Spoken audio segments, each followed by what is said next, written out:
성공예감 별책 부록. 지식과 지혜를 얻는 가장 경제적인 방법. 성공예감 별책 부록 시간입니다. 안녕하세요. 이대호입니다. 자, 오늘 저희가 읽을 책은 에드워드 챈슬러가 쓴 금융투기의 역사입니다. 금융투기의 역사. 이 책은 신영증권 김학균 리서치 센터장님과 함께합니다. 안녕하세요. 네, 안녕하십니까. 오랜만에 그 두꺼운 책을 추천해 주셔가지고요. 아, 예. 이게 조금 힘들었습니다. 아, 예. 좀 오래된 책인데요. 한 25년 정도 된 책입니다. 아, 그래요? 예. 잠시 후에도 이 책이 다시 출간된 이유 뭐 이런 것도 배경도 이야기를 하겠습니다만, 일단은 영국의 뭐 기자 출신이자 네. 경제학자, 이코노미스트인 사람이 쓴 책이더라고요. 예, 뭐 저널리스트에 가까울 겁니다. 네. 이제 파이낸셜 타임즈나 또 영국의 잡지인 이코노미스트에서도 일을 했고, 그래서 이제 뭐 따지고 보면 금융사학자인데요. 17세기부터 최근년까지 금융시장에서 나타났던 투기의 역사들을 기록한 기록서입니다. 근데 저는 이 세상을, 특히 이제 금융시장에서는 세상을 바라보는데 두 가지 관점이 존재하는 것 같거든요. 네네. 이번엔 다르다. 그리고 뭐 구체적인 모습은 다르지만 따지고 보면 다 비슷한 패턴이 반복이 되는 거야 라고 이제 보는 경향들이 있는데, 네. 이 책에서 보여지고 있는 금융투기의 역사들은 다 사실 그 당시에는 이번엔 다르다라는 생각으로 뭔가 이제 높아진 자산 가격에 돈이 들어가고, 네. 그럼으로써 이제 버블이 만들어지고 이제 버블이 깨어지는 과정에 대한 기록인데요. 그래서 참 이게 우리가 투자라고 살면서 버블이라는 게 있더라도 이 버블이 언제 터질지 알 수가 없거든요. 그렇죠. 사실 버블은 지나가니까, 사실 저는 이 책이 그래도 좀 에드워드 챈슬러라는 사람이 좀 대단하다고 생각하는 게, 예. 99년 말 전후에서 나왔거든요. 99년 말. 네. 네. 이것은 이제 주식시장에서는 유사일의 가장 큰 버블이었던 닷컴 버블이 끝나기 전에 예. 이 책을 쓰고 있었던 거예요, 이 사람이. 거의 이제 막 닷컴 버블 정점을 향해 가고 있을 네. 때, 예. 사실 이제 지나고 보면, 뭐 나스닥이 2000년 3월이 고점이었고, 그 이후로 거품이 많이 빠졌네라고 하는 거는, 네. 2000년 3월 이후에 사후적인 결과를 보고, 제 그쵸, 생각에는 지났으니까. 그것도 2000년 3월 바로 직후가 아니고 한 1년은 지나야 됐을 거예요. 그 직후에는 빠지다 올라가겠지, 그쵸, 올라가겠지라고 생각하는 그런 어떤 기존의 사고의 관성이 작동했을 것 같고, 그래서 이 금융특유의 역사는 적어도 주식시장에서는, 이 책이 뭐 꼭 주식 버블만 다루는 건 아닙니다만은 주식시장에 가장 버블이 컸던 시기에 좀 기록이 된 제 책입니다. 그리고 이 책을 이제 기자가 쓰고 또 기자가 번역한 그런 네. 책이기도 하고요. 우선은 많이들 또 이제 논쟁거리이기도 하고 무슨 차이인지 모르겠다라는 분들 많은데요.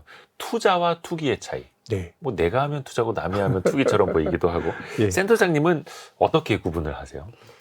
저는 개념적으로는 투자는 내가 어떤 자산에 투자했을 때 그 자산으로부터 벌어들일 어떤 그 경제적인 효능, 예를 들어서 기업이라고 하면 그 기업이 앞으로 벌어들일 이익이나 배당 혹은 가지고 있는 자산, 이런 것들을 한꺼번에 말씀드리면은 가치라고 말할 수 있을 겁니다. 네. 그래서 내가 가지고 있는 가치의 개념을 가지고 가치 대비해서 저평가되어 있는 어떤 그 자산을 사게 되면 저는 그게 투자라고 생각하고요.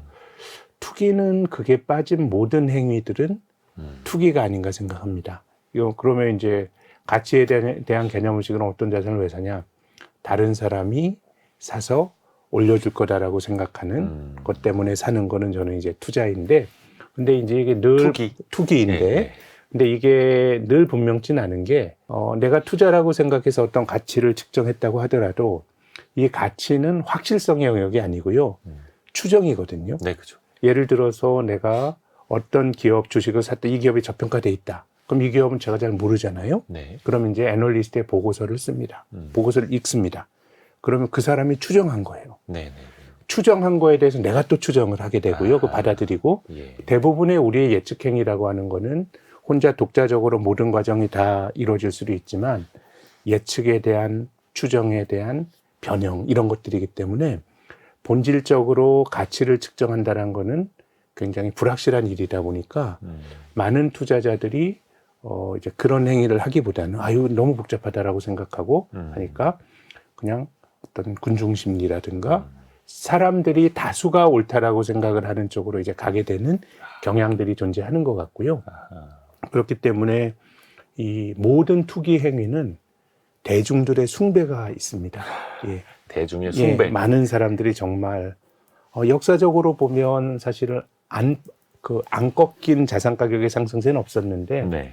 이번엔 다르다라고 하는 거는 그렇죠. 기존에 수백 년 동안 기록이 되어 있는 많은 것과는 이번엔 다르다라고 생각하는 거니까 지나고 나보면 이게 이제 아예 그때 버블이었네라고 생각하지만 그 당시에는 굉장히 강력한 대중들의 쏠림과 또 좀 과하게 말하면 숭배가 있었고 그런 게 있어야 버블이 만들어지는 것 같습니다. 그 당시에는 그게 꼭 진실일 것 같고 네. 그게 정말 이루어질 것 같지만 또 지나고 나서 보면 또 지나고 나서 봐야 버블인 줄 알 수 있는. 그렇습니다. 뭐 IT 버블이 이제 꺼지는 그 한복판이었던 2000년뿐만 아니라 2001년에도 막 코스닥도 그렇고 막 크게 반등을 하기도 했었잖아요. 그럼요. 그러면서 네. 또 사람들을 더 많이 힘들게 했었는데 대중의 숭배가 있다.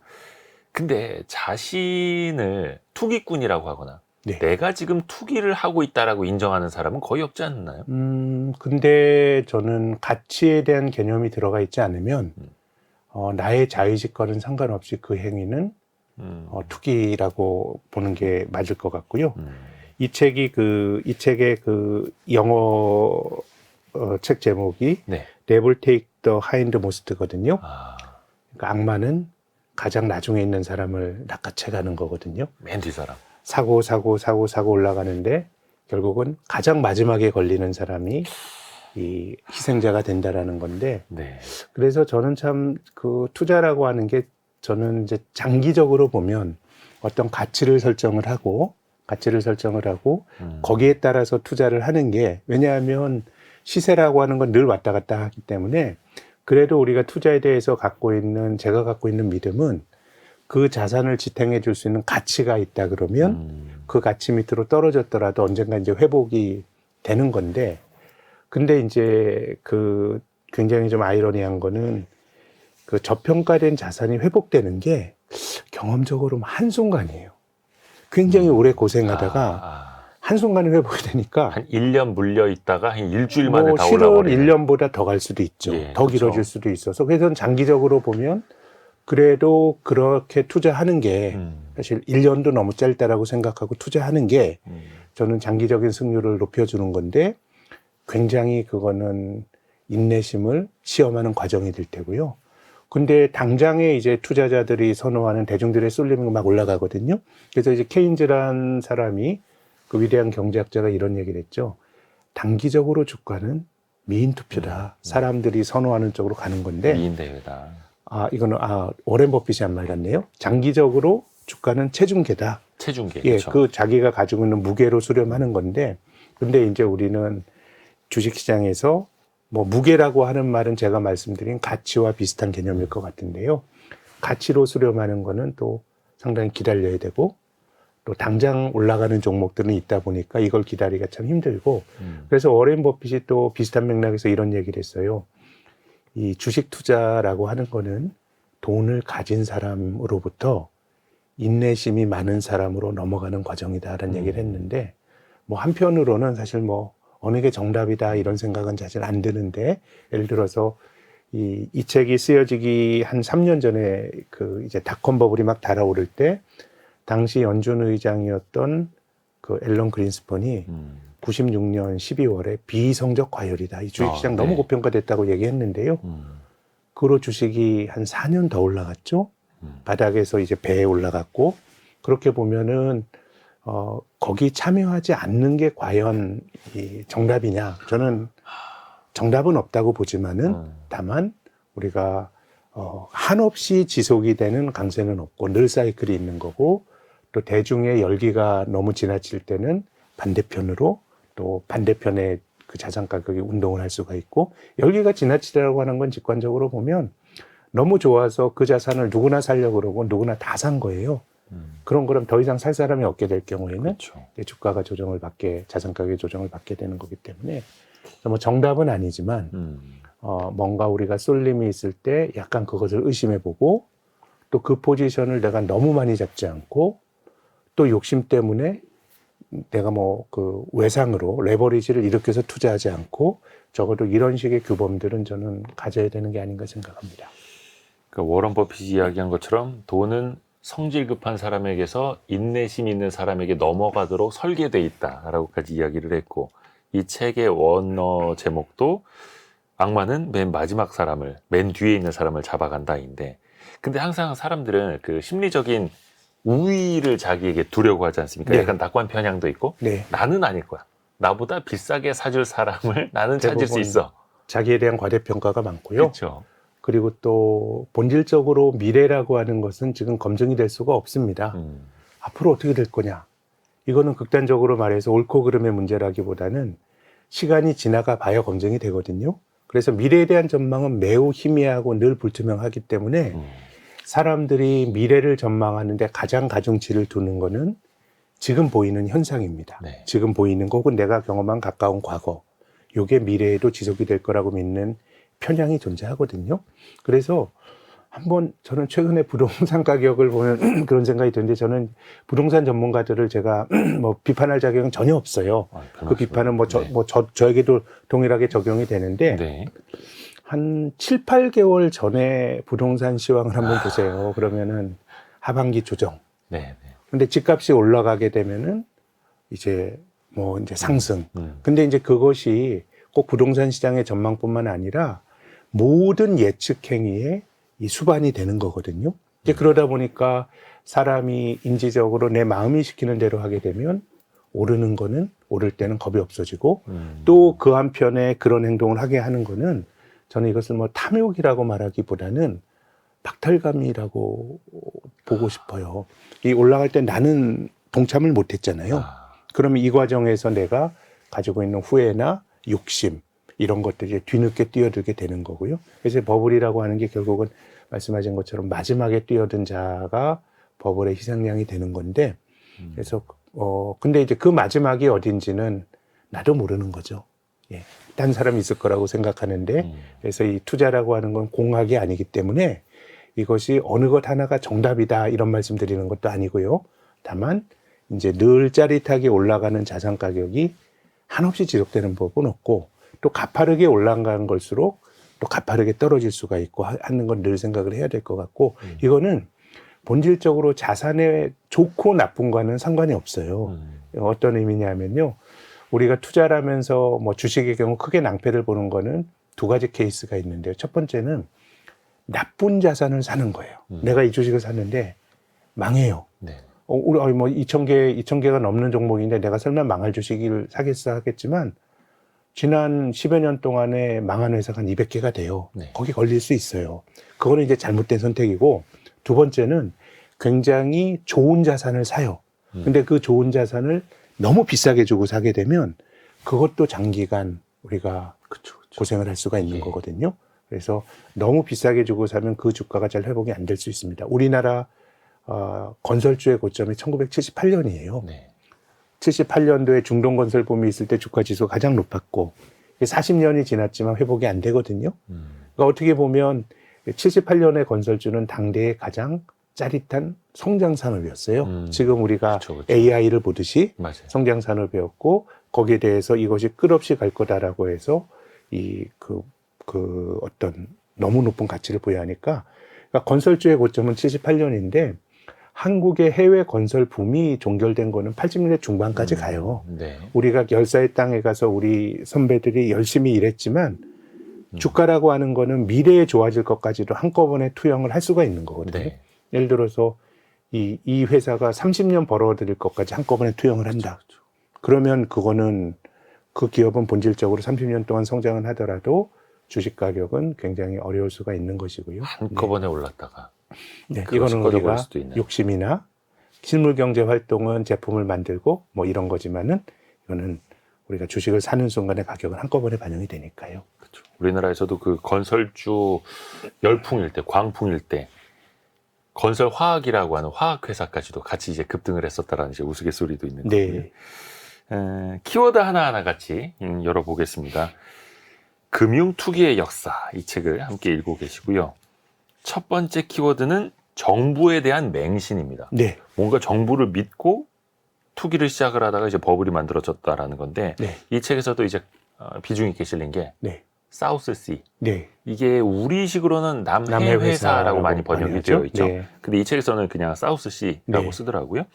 이 남해 회사 이게 정부가 주도적으로 만든 판이었다고요. 네. 남해 회사와 프랑스의 미시시피 회사 다 비슷한 맥락인데요. 이 정부가 18세기로 넘어가면서 그 전까지는 정부가 자기 맘대로 했거든요. 이게 영국 정부가. 네, 영국 정부가 전쟁 같은 거 치를 때 돈을 빌려요. 금융업은 대부분 유대인들이 했잖아요. 네. 그래서 이제 유대인 금융 자본에게 돈을 빌려서 안 갚기도 하고 세금도 자기 맘대로 올리고 그랬는데 이제 명예혁명이라든가 이런 게 나면서 뭔가 이제 정부가 맘대로 하기가 힘든 이제 그런 세상이 열리게 되고요.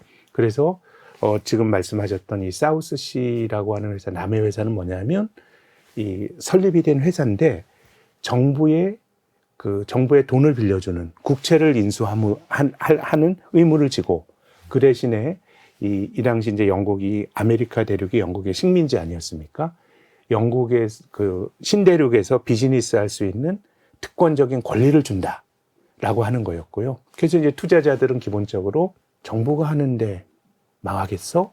라는 생각을 했던 것이고요. 뭐 그런 과정에서 주가가 많이 올라갔던 건데 제가 앞서 말씀드린 것처럼 버블이라고 하는 거는 이 절대적인 숭배의 대상이 있어야 되는 거거든요. 숭배의 근데 대상. 그것은 이제 정부가 어쨌든 그 공동체에서 가장 강력한 힘을 가진 건 정부니까요. 그래서 정부 주도로 버블이 만들어졌던 사례들이 좀 있고요. 이건 뭐 버블이라고 말하기는 좀 그렇지만 저는 이 우리나라 정책 당국자들의 선의를 저는 의심하고 싶은 생각은 전혀 없지만 네. 한국에서도 여러 가지 정책성 펀드들이 막 만들어져요. 그렇죠. 정책 펀드. 무슨 소부장 펀드라든지 네. BBIG, 과거에는 뉴딜 펀드 뉴딜 많았죠. 펀드, 과거에는 그린 펀드. 네. 이제 그런 것들을 의사결정을 내릴 때 이제 많은 사람들이 이거 저는 아무 때나 쓰이는 좀 남용되는 표현 중에 하나가 중앙은행에 맞서지 말라도 있지만 정부에 맞서지 말라 그러면서 이제 그런 것들을 하는데 실은 정부가 해서 제 생각에는 망했다라기보다는요. 어려워졌다기보다는 누가 해도 힘든 거예요. 정부가 해도 힘들고 민간이 해도 힘들고 그렇지만 이제 정부가 어떤 행동을 했을 때 그것이 주는 굉장히 강한 시그널 효과가 있기 때문에 사람들이 그쪽으로 많이 이제 돈이 갔던 게 비슷한 시기에 나타났던 영국의 사우스시 남해 회사와 또 프랑스의 미시시피 회사. 기본적인 구조가 굉장히 유사한 회사들입니다. 우리나라도 2000년대 초반에 4대강 테마라든지 네. 자전거 길 테마주 엄청난 또 열풍이 있었고 네. 신재생 에너지도 마찬가지였고 어떻게 보면 이제 정부의 정책 방향에 올라타서 테마주와 버블이 만들어지기도 하는 거고요. 네. 이게 참 어느 나라나 마찬가지네요. 그럼요. 그런 것들을 또 한편으로는 네. 잘 활용하거나 이것도 하나의 어떤 투자 전략으로 할 수 있는데 이제 이 책이 이 책의 그 영문 제목으로 말하는 것처럼 결국 마지막에 걸리면은 다 독박을 쓰는 거기 때문에 이 조지 소로스가 또 말하는 것처럼 남들 갈 때 마차에는 올라타는데 그 마차가 다 가기 전에 중간에서 뛰어내렸는데 참 경험적으로 보면 그러기가 힘든 것 같아요. 이 마차의 끝이 어디인지. 올라가면 올라갈수록 갈 길 더 가야 될 길은 탄탄대로가 또 있는 것처럼 느껴지게 되는 거거든요. 처음에는 작은 돈으로 수익을 받다가 남들이 더 버네. 난 중간에 뛰어내렸는데 그러다 네. 더 큰 돈을 갖고 중간에 다시 올라탔다가 또 화를 면치 못하는 이건 경우도 자기 있고. 성공의 경험, 또 자기 확신 이런 것들이 나타나는데 최소한 어쨌든 그 자산 가격이라고 하는 거는 올라가는 가격에 대해서 내가 조심할 필요가 있다고 봐요. 그럼으로써 저는 좋은 기회 놓칠 수도 있다고 보거든요. 놓칠 수 있다고 보지만 우리 자산시장이라고 하는 건 극단적으로 말해서 투자는 망하기에 이르는 여정이에요. 내가 투자를 끝내는 거는 내가 망해야 끝낼 수 있어요. 내가 투자를 통해서 계속 돈을 번다 그러면 계속하는 그거를 어떻게 그만두겠어요? 예. 그런 거라 그러면 투자라고 하는 건 어떻게 보면 버는 것도 중요하지만 치명상을 안 입는 게 굉장히 중요하다. 살아있으면 언젠가는 저는 기회가 늘 있다라고 생각합니다. 버핏이 항상 이야기하는 것처럼 사람들은 나처럼 천천히 부자가 되길 원치 않는다. 네. 그렇게 이야기하는 것처럼요. 망해야 끝나는 게 투자다. 역설적인 표현이신 거죠. 네. 근데 그 사우스시, 이 남해 회사 네. 이야기하면 항상 떠오르는 인물이 있습니다. 이 네. 뉴턴마저도 네. 천재 물리학자인 뉴턴마저도 여기서 엄청난 손실을 봤다는 거잖아요. 네, 그렇습니다. 그래서 내가 천체의 운행 원리는 내가 알 수 있어도 사람들의 광기는 모르겠다. 뭐 이런 얘기가 이제 전해지는데요.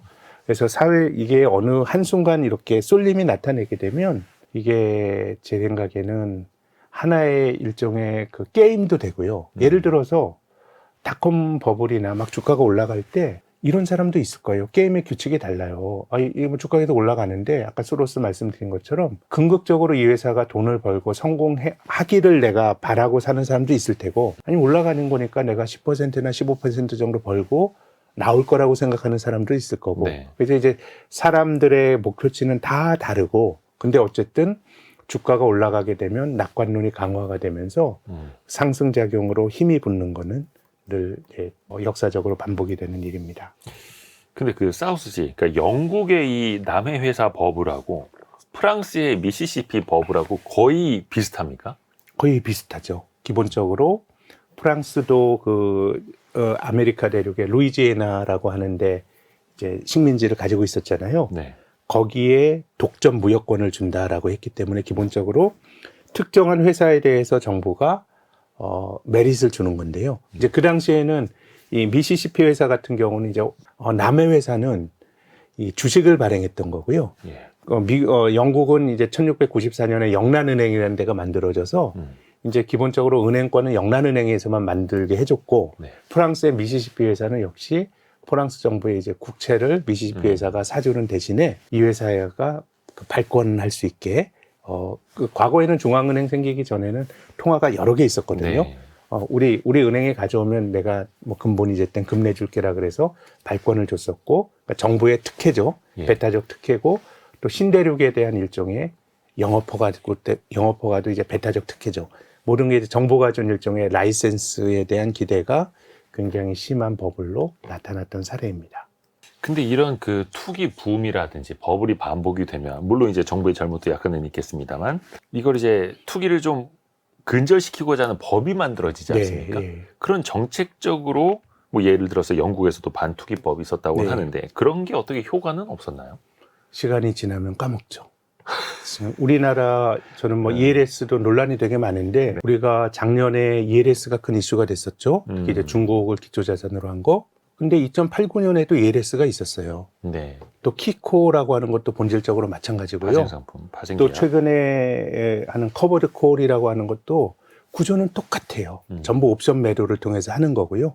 그렇기 때문에 우리가 한국에서 이슈가 됐던 파생상품에 대한 것도 결국 시간이 지나면은 이제 잊어먹으니까, 실제로 인류의 긴 투기의 역사를 보면 이제 정부의 정책이라는 것도 이 어떤 이슈가 있었을 땐 강화가 되지만, 네. 대중들이 그 아픔으로부터 벗어나게 될 경우에는 점점 규제가 약해지든가, 아니면 뭐 다른 쪽에 또 규제를 우회하는 여러 가지 정책들이 또 나오게 되고, 뭐 그렇기 때문에 실은 여러 가지 규제나 이런 거 있지만 그 효과는 굉장히 일시적이었던 것 같습니다. 규제를 강화하고 나니까 시장이 위축되고, 네. 그래서 투자자나 아니면 업계에서도 시장을 좀 활성화 시켜 주십시오라고 하면 다시 또 규제를 완화하게 되고, 네. 이게 또 다시 또 버블을 또 불러오기도. 이게 그러니까 어쨌든 계속 돌고 돕니다. 투자자들은 그 버블의 피해는 투자자들인데, 이 투자자들 자체가 시간이 지나고 나면 결국은 이제 망각을 하게 되고, 또 비슷한 일들이 벌어지게 되는 것이죠. 인간은 또 이제 망각의 동물이라고 하지 않습니까? 그래서 네, 그런 것 같습니다. 예. 이게 역사가 반복하는 게 아니라 인간이 반복하는 것이다라는. 그럼요. 그런 사람의 이야기죠. 마음이. 네. 에드워드 챈슬러가 쓴 금융 투기의 역사 함께 읽고 있습니다. 다음 키워드는 자원에 대한 맹신입니다. 네. 맹신이 많이 나오네요. 맹신이. 네. 그 영국의 사우스시 남해 회사 버블 이후에 투기꾼들이 이제 해외로 돈을 돌리기 시작했다고. 네. 그러면서 이게 남미 쪽으로 가죠. 그럼요. 우리가 라틴 아메리카 국가들이 최근엔 아르헨티나 같은 경우가 이 채무를 불이행하고 이런 사례들이 굉장히 많은데, 라틴 아메리카의 채무 불이행의 사례들은 뭐 19세기부터 굉장히 이제 반복적으로 나타나는 건데, 네. 그 중남미의 많은 사람들이 중남미에 결국은 이 중남미 투자 쏠림이 있는 거는 결국 이제 막대한 자원에 대한 기대이고요. 그것을 컨트롤할 수 있는 중남미 어떤 국가에 대한 기대, 뭐 이런 것들이 어떻게 보면 국가에 대한 기대와 자원에 대한 기대, 뭐 이런 것들이 맞물리면서 버블이 형성이 됐던 것 같습니다. 아무래도 자원이 있기 때문에 그것을 보고 뛰어들었다가 그게 또 기대가 너무 커지면서 이제 맹신이 됐던 건데 네, 자원 부국 중에 하나 그리고 또 우리나라가 많이 투자를 했던 남미 국가 있습니다. 브라질 채권. 네, 브라질 채권이 2010년대 초반이었던 걸로 네. 기억을 하는데 그때 우리나라 금융회사들이 좀 공격적으로 판매를 하기도 했었고 네. 그때 뭐 연수익률이 10% 이상 나온다라고 네. 하면서 어마어마한 또 기대감을 또 대표적으로 얻었었죠. 이렇게 금융시장에서 많이 얘기가 되는 게 올림픽 내러티브거든요. 네, 아니, 올림픽도 하고 나라가 좋아져. 뭐 이런 건데, 브라질 올림픽. 근데 실제로 이것도 이제 인과성이 늘 반복되는 건 아닌데, 예. 도쿄는 64년도 올림픽을 하고 나서 상당히 장기간 이제 좋았던 기억이 있고요. 우리나라는 88 올림픽 직후에 자산시장이 안 좋았죠. 올림픽 시기가 이제 정점인 경우가 되게 많았고, 뭐 중국도 정확히 2008년도 베이징 올림픽이 이제 정점이었죠. 그런 것들이 다 어떻게 보면 제가 앞서서 숭배라고 말씀드렸지만 관념적으로 사람들에게 권위를 부여하는 하나의 이벤트들이에요. 예, 이제 브라질도 사실 이제 중남미라고 하는 나라가 중남미란 지역이 여러 가지 이제 제도라든가 이런 것들이 잘 정비되어 있지 상대적으로 이제 그런 이제 지역이었는데 이제 브라질이 이제 올림픽까지 하면서 이제 라틴 아메리카가 바뀔 거야라고 기대를 걸었는데 실은 이제 그때가 상당히 이제 주가가 그 채권 가격이 고점이었고 다만 이제 이건 있습니다. 그 당시에 이제 브라질 채권이 2자릿수 대 이자를 주거든요. 네. 근데 이건 되게 강력한 거예요. 그렇죠. 엄청 많이 많죠. 밀리더라도 아주 정말 최고점에 들어가진 않았다고 하더라도 브라질 채권 사서 한 30-40%그 채권 가격이 떨어져서 손해 보신 분들도 한 10년짜리 국채 들고 계셨다 그러면 저는 다 회복이 됐을 거라고 생각해요. 예. 근데 이제 중요한 건 그 시점에 투자할 때는 상당히 이 과한 쏠림이 있었고 특히나 채권이라고 하는 거는 이자를 받는 상품이기도 하지만은 그 나라 돈으로 받는 거기 때문에 통화 가치가 굉장히 중요하죠. 그래서 이제 브라질도 브라질 정부가 발행한 국채에 대해서 브라질 정부가 원리금을 안 갚아서가 아니라 브라질 헤아라가 많이 약해지다 보니까 그렇죠. 결국은 이제 투자자들이 화내서 손해를 많이 본 거거든요. 그럼 그 당시에도 뭐 여러 가지 자원에 대한 믿음 이런 것도 있겠지만 브라질의 경상수지는 어떤가? 경상수지가 만성적 적자였어요.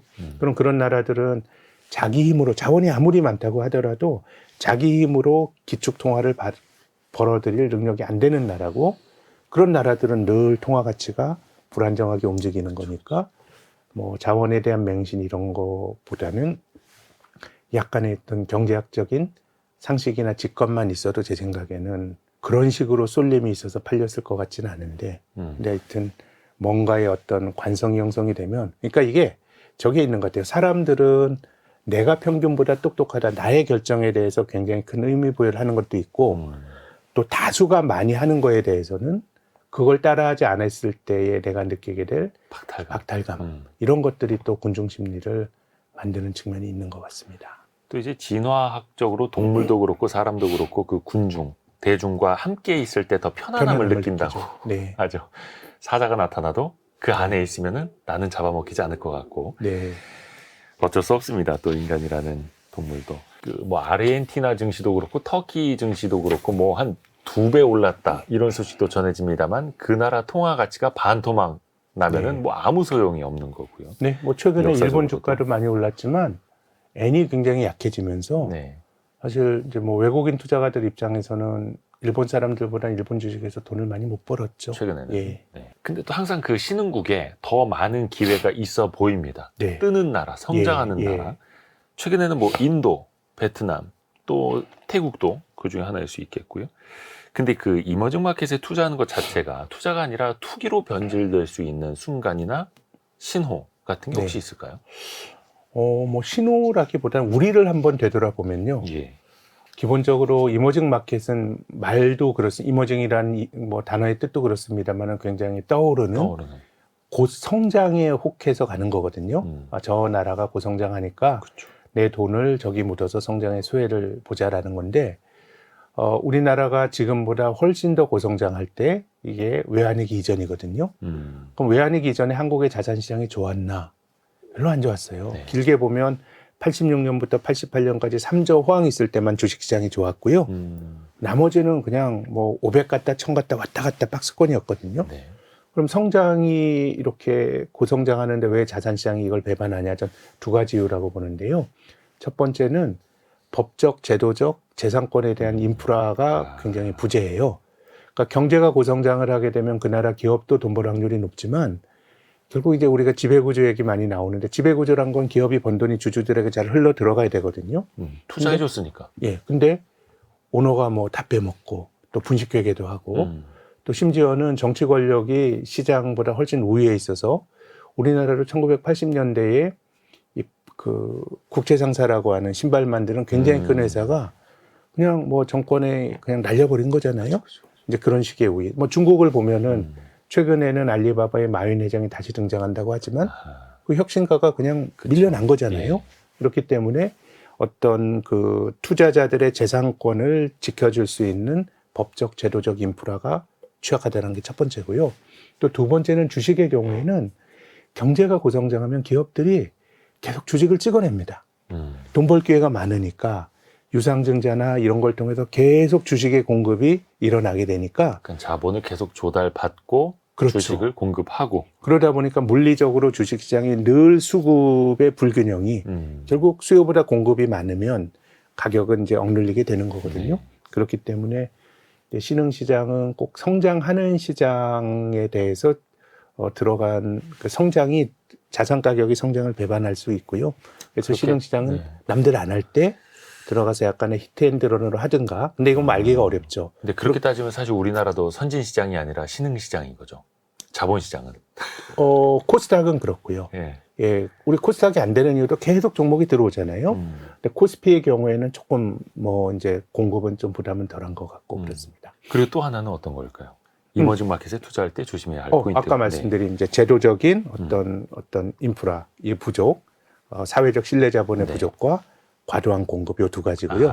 그러면 이제 신흥국은 일반적으로 변동성이 크니까 저는 오히려 제가 히트앤드런이라 그래서 뭐 싸게 사서 비싸게 파세요라고 하는 굉장히 무책임한 조언인데 그건 뭐 사실 알 수가 없는 거잖아요.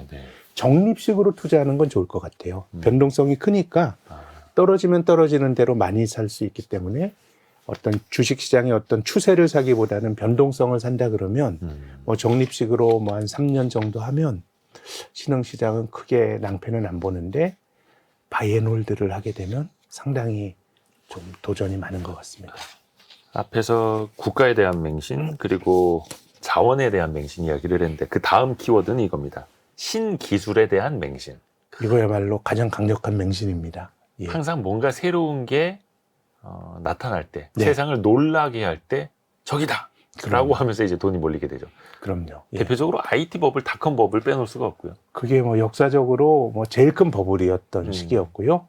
근데 그 이전에 1920년대에 라디오, 자동차, 비행기 이게 당시의 첨단 산업이었고요. 또 앞서서 말씀드렸지만 이것이 뭐 근사한 기술 혁신뿐만 아니라 한국에서는 70년대 후반에 건설 산업이라는 게 이게 신기술이라기보다는 중동이라고 하는 그 어떤 기회의 땅에서 우리가 끊임없이 오일머니를 걷어들일 수 있다라고 하는 나름의 또 성장에 대한 기대가 투영이 된 거거든요. 그래서 일반적으로 성장에 대한 기대를 가장 자극할 수 있는 건 새로운 기술이죠. 새로운 기술이고 기본적으로 어떤 성장에 대한 기대 그리고 기술 이런 것들이 투자자들을 계속 좀 솔깃하게 만드는 것 같습니다. 그럴 때 돈이 확 쏠리게 되고 닷컴 버블도 기억하시는 분들 많으시겠습니다만 자본시장이 일단은 신기술을 좋아합니다. 거기에 이제 투자를 하면 그 산업이 이제 성장할 것 같기도 하고. 근데 가장 이제 최근의 사례로는 인공지능 기술, AI를 빼놓을 수가 없고 어찌 보면 지금 우리가 그 AI 기술의 고도화 그 한복판에 있지 않습니까?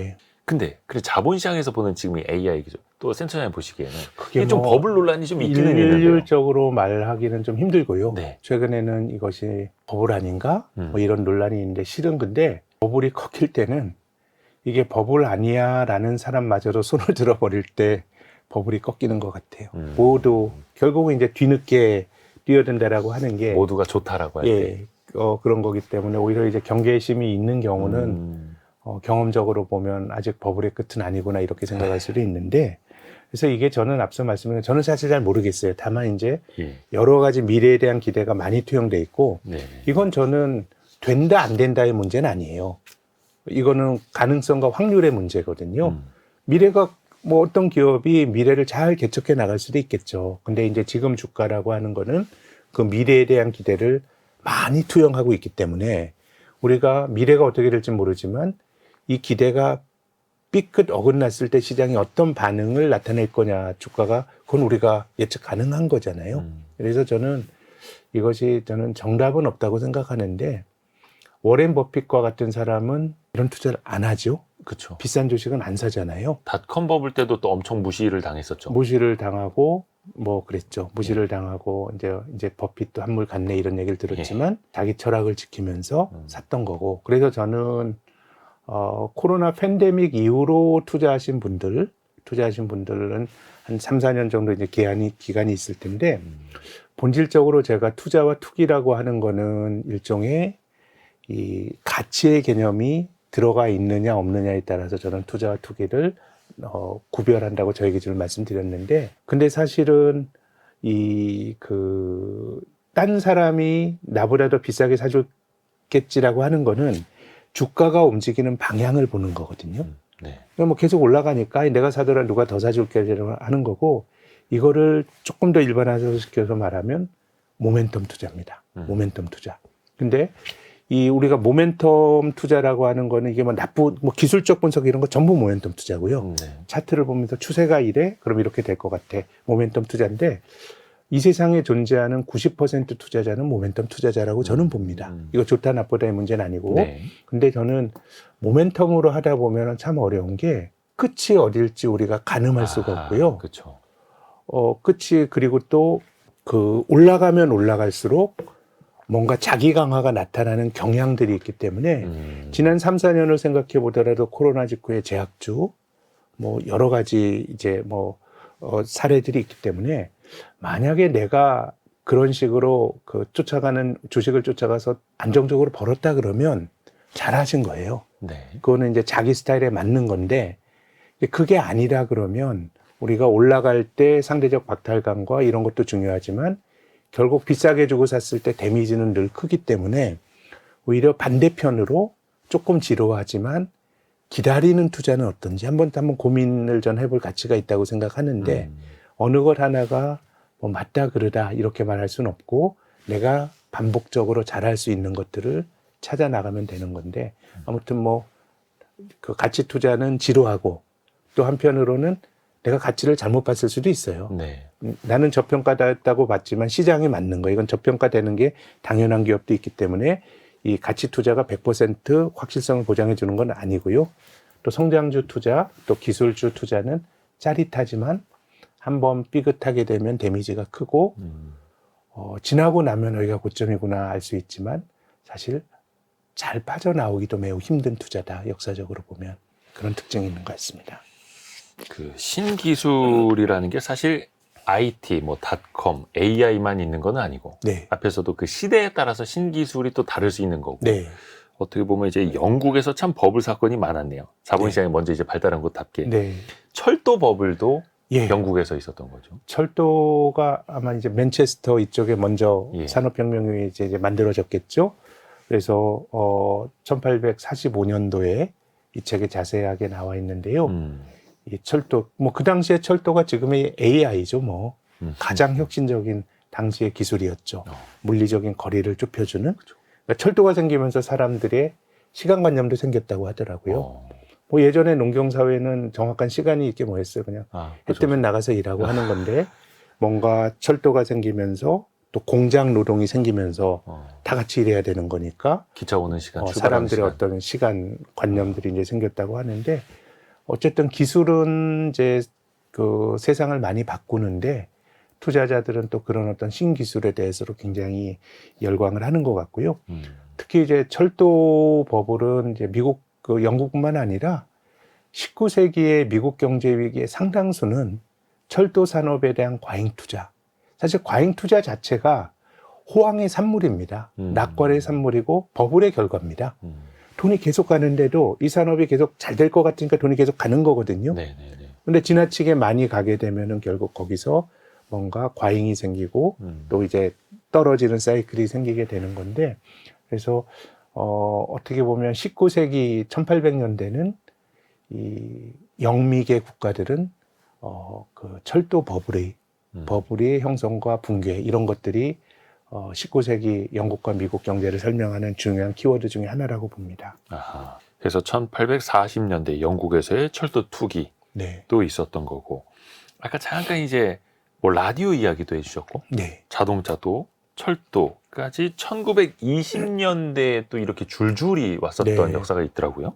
미국이 아주 잘 나갔던 시대였죠. 1차 세계대전 때 뭐 자기들 피해 한 번 하나도 안 입고 굉장히 이제 유럽 전쟁 수혜도 많이 누렸고 그래서 위대한 개츠비 소설에 나오는 그런 시대였죠. 네. 재즈 시대라고 하기도 하고요. 근데 그런 식으로 사회가 흥청망청하려면 경험적으로는 기술의 진보에 대한 확신이 있어야 되거든요. 기술이 뭔가 세상을 바꿀 거다라는 건데, 이 당시에 그 포드의 T 모델, 이 자동차가 대중화되면서요.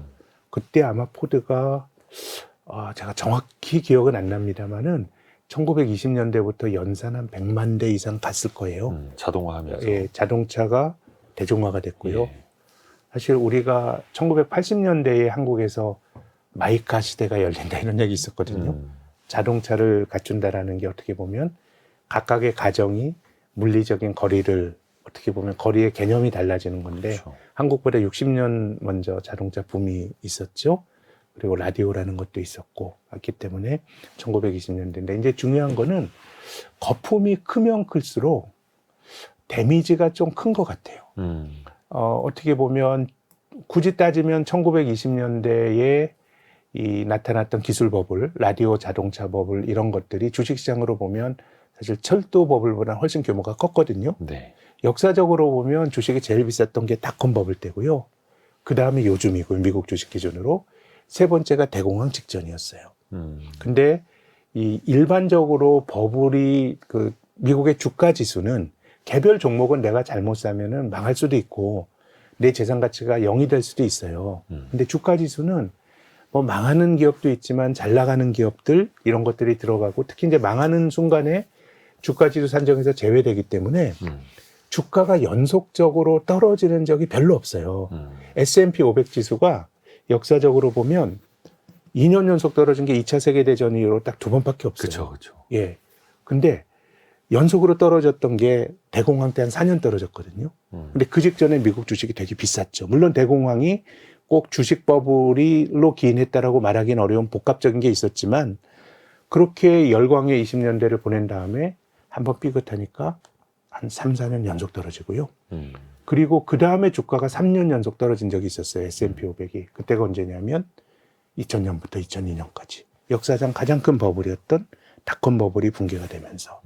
그리고 2년 연속 떨어진 게 73년, 74년인데 이때는 뭐 오일 쇼크가 있긴 했지만 그 당시에 우량한 기업인 니프티 50라고 하는 또 성장주가 아주 열풍을 이룬 다음에 주가가 떨어졌고, 그래서 저는 이 메커니즘에 대해서 다시 한번 강조를 드리면, 닷컴 버블 때는 사기도 있고 그랬지만 잘하려고 좀 파산한 기업도 많았지만 위대한 기업들도 많았어요. 마이크로소프트나. 문제는 이 기업은 굉장히 위대하지만 너무 비싸게 거래되게 되면 주식이 장기간 이제 횡보를 하게 될 수도 있는 거기 때문에 어쨌든 기술에 대한 열광은, 기술에 대한 숭배는 엄청난 버블을 가져오고 그 당시에 투자자들에게 큰 돈을 벌어주기도 했지만 한번 꺾인 다음에는 굉장히 기록적인 하락세가 나타나기도 했던 것이죠. 근데 이런 투기 또 버블이 지나가고 나면 이제 망했다, 힘들어졌다, 막 이렇게 큰 상처를 받았다, 이런 기억들이 남아 있기는 한데, 정말 버블이 휩쓸고 간 자리에는 상처뿐인 겁니까? 모든 버블은 대체로 나쁘지만 그래도 상대적으로 후유증이 덜한 버블은 기술 버블입니다. 예컨대 뭐 철도 쪽에 과잉 투자가 됐지만 그래도 레일은 남아요. 그렇죠. 예, 없어지는 게 아니고요. 철도 산업은 발전했죠. 예, 그리고 닷컴 버블 때도 결국 지나갔지만 인터넷 전용선은 남거든요. 그렇죠. 그렇기 때문에 뭐 기술 버블이라고 하는 거는 어떻게 보면 지나고 나면 뭔가 그 남아있는 순기능을 하는 흔적은 있는데 이제 비극은 투자자들인 거죠. 예, 투자자들. 그 버블이 커지는 과정에서 데미지를 입는 투자자들이 가장 큰 상처를 입게 되는 거죠. 최근에서도 이렇게 기억을 더듬어 보면은 최근 증시에서 이제 제약 바이오주가 좀 강세 아닙니까? 네, 네. 근데 2015년에 한미약품, 네. 2017년에 뭐 신라젠, 헬릭스미스 이런 것들이 엄청나게 급등을 하면서 바이오 열풍이 불었었죠. 네. 그러다가 이제 그런 종목들이 막 안 좋아지는 케이스들도 생겨났는데 따지고 보면 그때가 또 약간 버블이었던 것도 지나가는 있고. 거죠. 예. 근데 그때 제약 산업이 그 이후로부터 많이 또 발전을 했더라고요. 그럼요. 투자도 많이 일어났고 네. 좋은 인재들이 제약 산업으로 많이 가기도 했고. 네. 그러면서 지금 우리나라의 또 제약 바이오 체질이 또 달라지기도 하는 거고. 네. 뭔가 그래도 남기는 남네요. 그럼요. 그 산업이 제대로 성장하려면 예. 또 버블이 있어야 그 산업으로 돈이 많이 가거든요. 그래서 들어간 돈이 낭비되는 돈도 있지만 뭔가 이제 기업에게 그 돈을 잘 활용할 수 있는 기업에게 돈이 가서 네. 뭔가 잘 활용이 될 수 있죠. 제가 뭐 닷컴 버블 때에는 자주 드리는데 닷컴 버블 때 우리가 인터넷 세상이 올 거라고 생각했는데 그 당시에는 엠파스나 야후, 라이코스 같은 게 인터넷 세상의 주인공이 될 거라고 생각했지만 네. 그 당시에 상장도 되어 있지 않는 구글이 지금 생태계를 잡았잖아요. 예. 평정했잖아요. 저는 라이코스와 야후가 없었으면 구글도 자금 조달 못했을 거라고 봐요. 큰 붐이 있고 그쪽으로 돈이 가고 또 애초부터 구글이 잘 될 거라고 누군가 점지해 주는 게 아니에요. 야후도 잘하려고 노력하고 라이코스도 잘하려고 노력하지만 결과적으로 구글이 된 거예요. 결국 기업이 성공하는 운도 많이 작용을 하는데 좀 본질적으로 사람이 선험적으로 그걸 잘 알긴 어렵다고 생각해요. 전문적으로 투자하는 벤처 캐피탈리스트들도 열심히 하려고 하는데 그들도 실패를 하니까 벤처 투자라는 거잖아요. 10개 중에 9개가 실패하더라도 1개가 성공하면서 생태계를 바꾸는 거기 때문에 어떻게 보면 우리가 살아가는 자본주의는 버블이 내재가 되어 있는 그 산업이 크기 위해서는 버블이 필요하고 버블이 꺼지더라도 그 사회가 뭔가 남아요. 그럼 그 과정에서의 치명상을 입는 거는 거기 내 재산을 많이 걸었던 사람만이 어떻게 보면 큰 데미지를 입게 되는 거죠. 그러게요. 그래도 뭔가 버블이 남기는 게 있기는 있다. 그럼요. 네, 기술은. 네. 우리가 또 한창 이제 금리 인상, 네. 금리 상승 시대에 살고 있다가 최근에는 기준금리 인하 시기로 좀 들어가고 있지 않습니까? 네. 지금은 어떻게 우리 주변에서 버블의 김이나 이런 거는 혹시 보이는 거는 결국 없어요? 제가 앞서서 이제 우리가 국가, 자원, 기술에 대한 숭배 말씀을 드렸는데 이런 숭배에 어떻게 보면 불을 딱 붙이는 게 유동성이에요. 중앙은행이 돈을 많이 풀게 되면 네. 예를 들어서 그 중앙은행 결국 이게 대출이거든요. 사람들이 우리나라 가계대출도 지금 많은 나라의 총부채가 GDP의 100%가 넘어요. 네. 그럼 내가 빚을 진다고 가정을 하겠습니다. 빚을 지는 건 뭘 하려고 하는 거잖아요. 그죠. 어떤 행위를 하려고 투자하든가 소비를 하려고. 그러면 우리가 경제 활동에서 실물 경제 활동에서 하는 것만 따지면 부채의 양은 GDP를 넘어설 수 없어요. GDP를 넘어서는 순간 내가 빚을 지더라도 뭘 살 수 있는 게 없는 거거든요. 네. 그럼 GDP를 넘어선 빚은 다 어디로 가냐? 그게 다 자산시장에 흡수하는 거거든요. 그래서 역사적으로 보면 이 중앙은행이 돈을 많이 풀고 하게 되면은 늘 그것이 이제 자산 쪽에 대해 자산 시장 쪽으로 옮겨붙곤 했는데 어떻게 보면 2008년 이후의 세상은 좀 자산 투자하는 사람들에게 굉장히 중앙은행이 좋은 좀 그 어떤 기반을 마련해 주는 위험을 선호하는 사람이 이기는 거예요. 결국 크게 보면 투자하는 사람이 이겼던 거고 그래서 저는 어느 정도는 지금 세상이 투자하는 사람들에게 굉장히 유리한 환경이 예를 들어서 지금 미국이 최근까지 긴축을 했잖아요. 네. 연준이 돈을 많이 풀게 되면 연준의 GDP가 늘어나는 효과가 있는데요. 최근에 연방준비제도의 GDP 대비 자산이 한 24%예요. 예. 이게 30% 넘어서부터 최근 몇 년 긴축해서 줄어들었거든요. 근데 2008년 이전엔 이 비율이 6%예요. 줄인다고 줄였지만 2008년 금융위기 이전의 세상보다 GDP로 표시되는 실물 경제보다 돈이 4배 많이 풀렸고요. 코로나 이전에 이 비율은 18%였어요. 줄인다고 줄였지만 코로나보다 더 많은 돈이 굴러다니고 있기 때문에 이게 어느 정도는 실물 경제보다 더 많은 돈이 풀린 거고요. 이건 자산 시장에서 풍선 효과를 일으키는 거고, 이건 저는 투자자들에게 굉장히 유리한 어떻게 보면 환경이라고 봅니다. 긴축을 한다고 해도 그 이전 수준까지 수축시키지는 않는, 수축시킬 수도 없고, 네. 그래서 연준의 대차대조표 자산이라든지 그게 꼭 이제 시장에 풀린 돈일 수도 있는데, 그거는 또 크게 보면 늘어가는, 네. 그래서 또 투자를 안 할 수가 없는 또 그런 환경이기도 하고요. 오늘 저희가 별책부록 시간에 에드워드 챈슬러가 쓴 금융 투기의 역사, 김학균 센터장님과 같이 읽어보고 있고요. 이 책을 관통하는 핵심 구절, 네. 한 가지를 좀 부탁드리겠습니다. 직접 좀 낭독 네. 부탁드립니다. 주식시장에서는 미래가 불확실하기 때문에 주가는 투자자 자신들의 믿음과 다수의 순진한 인간들의 집단 심리에 의해 절대적으로 결정된다. 이 구절을 선택하신 이유가 있다면요? 이게 모든 자산 가격 그리고 사람들이 어떤 쏠림이 있을 때 작동하는 기본적인 메커니즘이 이거와 다르지 않다고 생각하고요. 근데 이제 한 구절을 덧붙여야죠. 영원한 건 없고 네. 자산 시장에서 오직 영원하다고 말할 수 있는 거는 자산의 평균 획입니다. 예, 결국은 많이 오른 자산, 가치보다 많이 오른 자산은 가라앉고 굉장히 지루하지만 가치보다 저평가된 자산은 제값을 찾아가고, 이것이 제가 말씀드린 구절 이후에 역사적으로 전개됐던 일이고요. 저는 앞으로도 마찬가지일 거라고 생각합니다. 이 책의 그 영문 제목은 악마는 맨 뒷사람을 잡아먹는다. 그렇습니다. 그리고 한켠에선 나는 아닐 거야. 네. 이번엔 다를 거야 라고 하지만 역사적으로 존 템플턴이 한 이야기였네. 이번엔 다를 것이다 라는 이야기가 가장 많은 사람들을 위험에 빠뜨린 말이다. 뭐 이런 이야기도 있듯이요. 그렇습니다. 금융투기의 역사, 김학균 센터장님 덕분에 더 유익하게 읽어봤습니다. 고맙습니다. 감사합니다. 감사합니다. 별의별 이야기를 책을 통해서 나누는 별책부록 마칠 시간이고요. 월요일 아침 9시 5분에 다시 찾아뵙겠습니다. 성공 예감은 오늘도 여러분을 응원합니다.